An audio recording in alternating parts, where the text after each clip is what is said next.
and I apologize that I had to step out because of the votes, but I know that there were a lot of questions on the CRA, and I suspect you didn't get to give your full answers and response on some of them. Is there anything you would like to make clear or add to what you have said with regard to the questions you've received on the CRA today?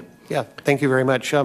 I have been either a user or an implementer of CRA at financial institutions for over 25 years. I have designed programs that are specific markets, and I've been involved in markets where across the United States where CRA is used. We today, in 40 years have created an incredibly complex, difficult system for financial institutions to understand.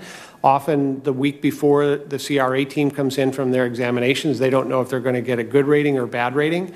Often they find that products that they thought qualified, that they made investments in or made loans against, don't qualify. And so I think the ability to bring clarity, we're at a point in time where we can bring clarity to the CRA process, which I think will encourage more institutions to go deeper into their communities and remove the restrictions that I think historically has caused CRA to be held back. There are three primary things that we're trying to solve for. The first is to come up with a more objective way to measure a financial institution's success and commitment to their communities.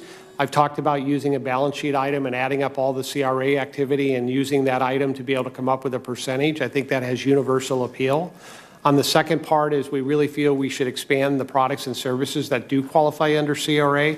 We've narrowed it very narrowly now to mortgages and multifamily and low to moderate income areas.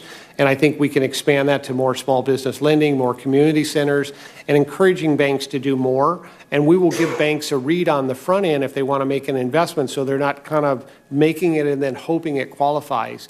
And then the last thing, which is, exams are done every 3 years. And every 3 years, it usually takes us 6 to 24 months to issue a CRA.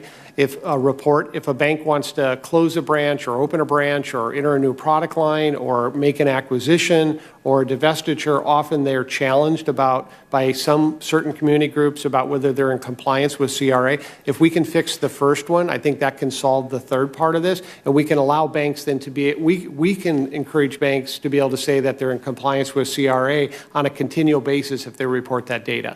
So I'm highly encouraged. I just want to instill, it's a false narrative. If anybody thinks we are trying to bring CRA down, we actually think this is an opportunity to partner with community groups and banks to make CRA better. All right, thank you very much.